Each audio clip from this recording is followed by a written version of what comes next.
ایک صحافی، ایک باخبر انسان ارشد شریف، اس کی ڈیتھ صرف ایک فیکٹر کی وجہ سے ہے۔ موت ایسی چیز ہے جس کے اوپر سب لوگ دکھی بھی ہوتے ہیں، افسردہ بھی ہوتے ہیں اور اس کے اوپر گفتگو بھی کرتے ہیں، لیکن اس کا صدمہ والدین اور بچوں کے لیے، یعنی جو شخص انتقال کر جاتا ہے، اگر اس کے والدین زندہ ہوں تو ان کے لیے ایک بہت تکلیف دہ عمر ہوتا ہے، اور اس کی جو اولاد ہوتی ہے، جو بچے ہوتے ہیں، ان کے لیے بھی بہت مشکل اور تکلیف دہ عمر ہوتے ہیں۔ بھلے بچوں کی عمر کچھ بھی ہو، لیکن اگر وہ چھوٹے ہوں، کم سے ہوں، تو ان کی مشکلات بھی بڑھ جاتی ہیں اور ان کا دکھ بھی اور تکلیف بھی زیادہ ہوتی ہے۔ سبھی لوگ اس پر اظہار کرتے ہیں۔ اب ارشد شریف جو ہیں، ان کی ڈیتھ کا کارن صرف ایک ہی ہے۔ لوگ کہہ تو یہ رہے ہیں کہ وہ کینیا چلے گئے، یعنی کینیا ایک ایسا لا ابائڈنگ ایریا ہے جہاں پہ لوگ قانون پر عمل کرتے ہیں، ہر طرف امن و آشتی ہے۔ کیا آیا افریقہ میں ایسا کوئی ملک ہے؟ یعنی ورس کم ورسٹ آپ افریقہ کے کسی بھی ملک میں چلے جائیں تو آپ کو یہ اندازہ ہوگا کہ وہاں پر قانون کی کسی طرح سے کوئی عملداری نہیں۔ دنیا میں جو موسٹ ڈینجرس کنٹریز ہیں، یا جن کی پولیس یا جس ملک کے معاشرے کے اندر قتل و غارت گری زیادہ ہوتی ہے، اس میں کینیا کوئی 8ویں 10ویں نمبر پر ہے، اور پاکستان بھی اس سے پیچھے نہیں، بس اس سے 2-4 درجے پیچھے پاکستان بھی کھڑا ہے۔ یعنی یہ بھی ایک خطرناک ممالک میں پاکستان کو بھی دنیا میں شمار کیا جاتا ہے۔ اب ارشد شریف صاحب جو ہیں وہ کینیا تشریف لے گئے، اور وہاں پر وہ ایک گمنام سی آئیڈینٹی رکھ کے اور کچھ ایسے کہہ لیں کہ بھیس بدل کر رہ رہے تھے۔ کوئی 20-22 دن کا ان کا ٹوٹل وہاں پر سٹے رہا، جس میں ان کے لیے زندگی یقینی طور پر مشکل ہوگی۔ عمران خان صاحب ایک سیاستدان ہیں، اور جو بھی سیاستدان ہو وہ ہمیشہ اپنے ساتھ جڑنے والے لوگوں کی بہت تعریف کرتا ہے، اور جب وہ استعمال ہو جائے تو پھر اس کے بعد ان کے بارے میں اس کی فکر ختم ہو جاتی ہے۔ لہذا جو بھی لوگ سیاستدانوں کے ساتھ بہت زیادہ بڑھ چڑھ کر گفتگو کر رہے ہوتے ہیں، ان کو اپنے اوپر چیک اینڈ بیلنس رکھنے کی ضرورت ہوتی ہے کہ پاکستان جیسی ریاست میں اگر ذوالفقار علی بھٹو شہید کو تختہ دار پر لٹکا دیا گیا تو بقایا کیا معنی رکھتا ہے؟ اب ارشد شریف کی جو وجہ میں آپ سے شیئر کرنا چاہتا ہوں کہ ایک ہی ریزن ہے، وہ میں ایک نجی، یعنی پاکستان کی جو زندگی سے جڑی ہوئی چیزیں ہیں، اس کے بعد میں آپ سے کمیونیکیٹ کرتا ہوں کہ لوگ کہہ رہے ہیں کہ یہ مقدمہ بہر صورت بین الاقوامی سطح پر اٹھے گا، اور اس پر سافتی تنظیمیں بہت کام کریں گی، اور یہ ہوگا اور وہ ہوگا، اور الٹیمیٹلی اس مرڈر کا کچھ نہ کچھ سراغ مل ہی جائے گا۔ اور اس کی ریزن وہ یہ پیش کرتے ہیں کہ کینیا کی پولیس نے اپنے بیان بدلے۔ پہلے انہوں نے کہا کہ ایک بچہ گم ہو گیا تھا، اس کی تلاش تھی، تو جب یہ گاڑی رکی نہیں تو اس پر فائر کیا گیا۔ پھر انہوں نے گاڑی چوری کا بہانہ کر لیا،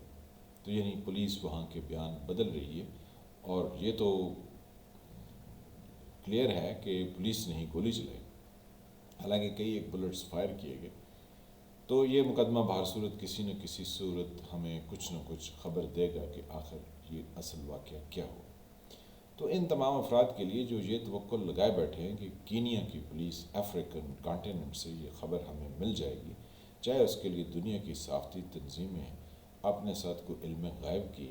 کہانیاں لے آئیں، لیکن ایسا ممکن دکھائی نہیں دیتا۔ کہ آپ سوچیں کہ محترمہ بے نظیر بھٹو شہید وزیر اعظم تھیں، تو ان کے بھائی کو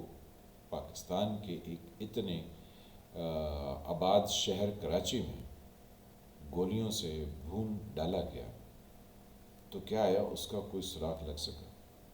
آج تک اس کا کوئی سراغ نہیں لگا۔ ماڈل ٹاؤن میں کتنے لوگوں کو وہ منہاج القرآن اکیڈمی کے یا ان کے دفتر کے باہر یا دفتر کے اندر یا اس کے آس پاس میں گولیوں کا نشانہ بنا دیا گیا، تو کیا آیا کچھ پتہ چل سکا کہ ایسا کیوں ہوا؟ پھر عمران خان صاحب جو بہت زیادہ دعوے کرتے ہیں کہ میں اس ملک کے لیے یہ کر لوں گا، ان کے دور حکومت میں سائیوال میں والدین کو بچوں کے سامنے گولیوں کا نشانہ بنا دیا گیا تو کیا کچھ ہمارے تک نتائج اس کے پہنچے۔ اس کے علاوہ اور بیسیوں کہانیاں ہیں جس میں لوگ لقمہ اجل بن گئے، ان کی اندوناک موت ہو گئی، لیکن کوئی سراغ نہیں مل سکا۔ تو ارشد شریف کا جو پاکستان سے باہر جانا تھا، یہ ان کی واحد وجہ تھی جس کی وجہ سے وہ موت کے منہ میں چلے گئے، اور واحد وجہ پاکستان سے باہر جانے کی خوف۔ کہتے ہیں جو ڈر گیا وہ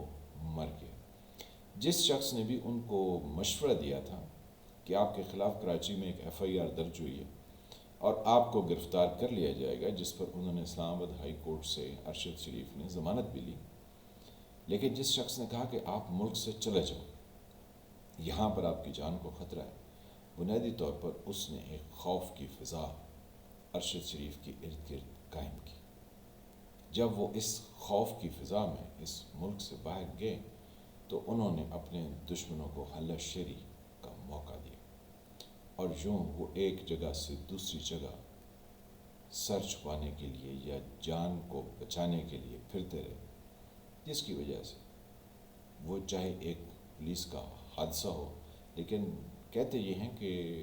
کینیا کی پولیس بہت تھوڑے سے مال کے عوض، یعنی ان کو تھوڑے سے پیسے بھی دو تو وہ کسی کا بھی مرڈر کر سکتے ہیں، اور پرائیویٹ گینگسٹرز بھی اویلیبل ہوتے ہیں جو کسی کا مرڈر کر لیں۔ کئی طرح کی کینیا کے بارے میں سٹوریاں نیٹ پر بھری پڑی ہیں۔ تو کینیا کوئی سیف ایریا نہیں تھا جس میں وہ تشریف لے گئے، اور جو بھی اس کے محرکات ہوں، لیکن خوف، جب آپ موت کے خوف سے بھاگنا شروع کر دیں تو موت یقینی طور پر پیچھا کرتی ہے، اور دنیا میں یہی دیکھا گیا ہے کہ جو لوگ موت سے ڈر کر کہیں دوسری طرف نکلتے ہیں ان کو کہیں نہ کہیں نشانہ بنا دیا جاتا ہے۔ پہلے تو اپنے آپ کو چیک اینڈ بیلنس میں رکھیں، اور اگر آپ نے کہیں بڑھ کر، یعنی اپنے لیڈر سے بڑھ کر آپ نے گفتگو کر دی ہے اور آپ کو لگ رہا ہے کہ آپ کے گرد گھیرا تنگ ہو رہا ہے، تو آپ اپنے قدموں پر وہیں پر کھڑے رہیں، تو شاید آپ اپنے آپ کو بچا سکیں، اور اگر نہ بچا سکیں تو تب بھی لوگ تو یہ کہیں گے کہ آپ نے سینے پر گولی کھائی، لیکن اگر آپ جو ہے وہ ملک سے باہر چلے جائیں اور خوف کی کیفیت سب پر عیاں کر دیں تو یقینی طور پر یہ ایک گھاٹے کا سودا ہے۔ جس شخص نے بھی، ارشد شریف خود تو ذاتی طور پر ایک نڈر اور بہادر انسان تھا، لیکن جس نے بھی اس کو مشورہ دیا اور پھر اس کے اوپر بار بار سٹریس کیا کہ آپ یہاں سے چلے جاؤ، اور الٹیمیٹلی اس نے حامی بھر لی، اور پھر عمران خان جیسے لیڈر ہوں جنہوں نے پشاور سے اسے دبئی کے لیے فرار کروایا، تو یقینی طور پر یہ خوف کی فضا نے ارشد شریف کو اس انجام کو پہنچا دی۔ محرکات جو بھی ہوں، چاہے نیروبی کی پولیس نے کینیا میں کسی طرح سے بھی پیسے لے کے کیا ہو، یا کوئی ایسی گاڑی چوری کی، یا کسی بچے کے ہوا کی صورتحال ہو، جو بھی اس کی اصل میں حقیقت میں کہانی ہو، لیکن برس کیف وہ شخص اپنی جان سے چلا گیا، جس کا ہمیں دکھ ہے۔ انا للہ و انا الیہ راجعون۔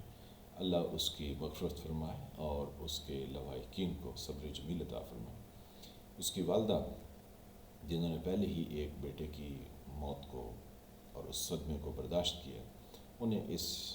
بہت بڑے صدمے کو برداشت کرنے کی صبر، ہمت اور توفیق عطا فرمائے، اور ان کے بچوں کا اللہ بہتر فیوچر اور بہتر نظام، اللہ یقیناً مسبب الاسباب ہے، وہ کچھ نہ کچھ تو ان کے لیے ضرور ایسا رکھے گا جس سے ان کی زندگی بہتر ہو، لیکن والد کا سایہ بہت امپورٹنٹ ہوتا ہے۔ میں ہوں فالح ملک، آپ دیکھ رہے تھے سرکار۔ اللہ تعالیٰ آپ کو اپنے حفظ و امان میں رکھے۔ جن فرینڈ نے چینل کو سبسکرائب نہیں کیا وہ اس کو سبسکرائب کریں، گھنٹی کے نشان کو بھی دبا دیں